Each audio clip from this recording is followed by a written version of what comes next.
Singkat, Perang Aceh adalah perang Kesultanan Aceh melawan Belanda, dimulai pada 1873 hingga 1915.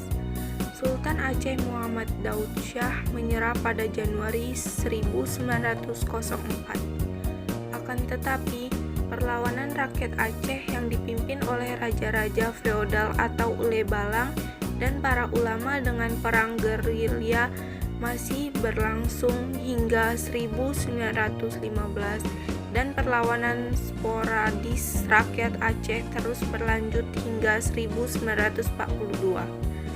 Pada tanggal 26 Maret 1873, Belanda menyatakan perang kepada Aceh dan mulai melepaskan tembakan meriam ke daratan Aceh dari kapal perang Citadel van Antwerpen.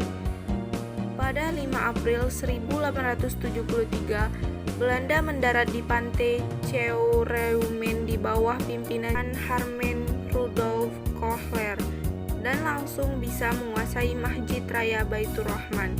Kohler saat itu membawa 3.198 tentara, sebanyak 168 diantaranya para perwira. Selanjutnya, latar belakang Aceh. Akibat dari perjanjian Siak 1858, Sultan Ismail menyerahkan wilayahnya Delhi, Langkat, Asahan, dan Sadang kepada Belanda. Padahal daerah-daerah itu sejak Sultan Iskandar Muda berada di bawah kekuasaan Aceh. Belanda melanggar perjanjian Siak, maka berakhirlah perjanjian London tahun 1824. Isi perjanjian London adalah Belanda dan Britania Raya membuat ketentuan tentang batas-batas kekuasaan kedua daerah di Asia Tenggara, yaitu dengan garis lintas Singapura. Keduanya mengakui kedaulatan Aceh. Aceh menuduh Belanda tidak menepati janjinya, sehingga kapal-kapal Belanda yang lewat perairan Aceh ditenggelamkan oleh pasukan Aceh. Perbuatan Aceh ini didukung Britania. Dengan dibukanya terusan Suez oleh Ferdinand de Lesseps, menyebabkan perairan Aceh menjadi sangat penting untuk lalu lintas perdagangan. Ditandatanganinya Perjanjian London 1871 antara Inggris dan Belanda, yang isinya Britania memberikan keleluasaan kepada Belanda untuk mengambil tindakan di Aceh. Belanda harus menjaga keamanan lalu lintas di Selat Malaka.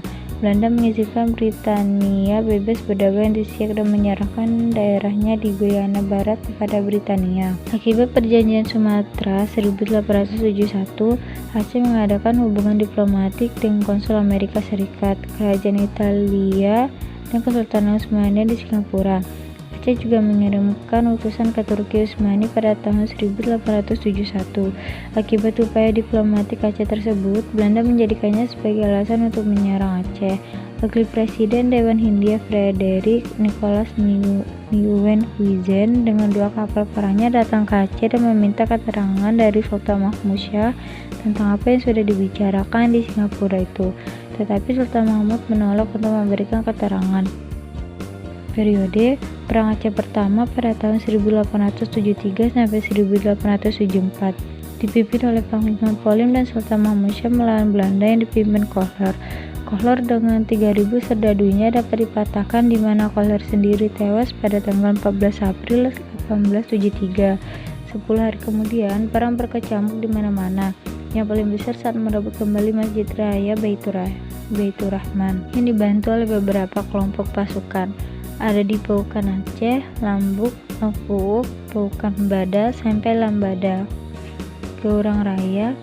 Beberapa ribu orang juga berdatangan dari Teonom, Pidi, Kausangan, dan beberapa wilayah lainnya. Perang Aceh kedua tahun 1874 sampai 1880.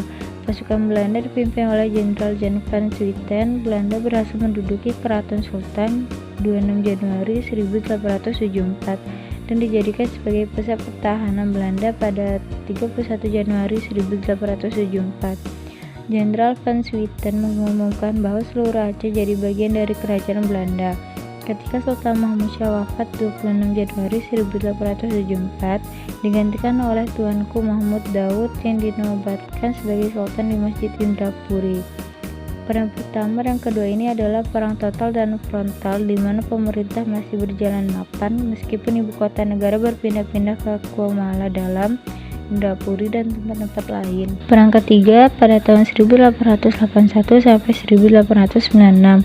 Perang dilanjutkan secara gerilya, dikobarkan perang fisabilillah, di mana sistem perang gerilya ini dilangsungkan sampai tahun 1903. Dalam perang gerilya ini, pasukan Aceh di bawah Teuku Umar bersama Panglima Polim dan Sultan pada tahun 1859 ketika terjadi serangan mendadak dari pihak Van der Dusen di Maulabu. Teuku Umar gugur, tetapi Cut Nyadin, istri Teuku Umar, kemudian tampil menjadi komandan perang gerilya.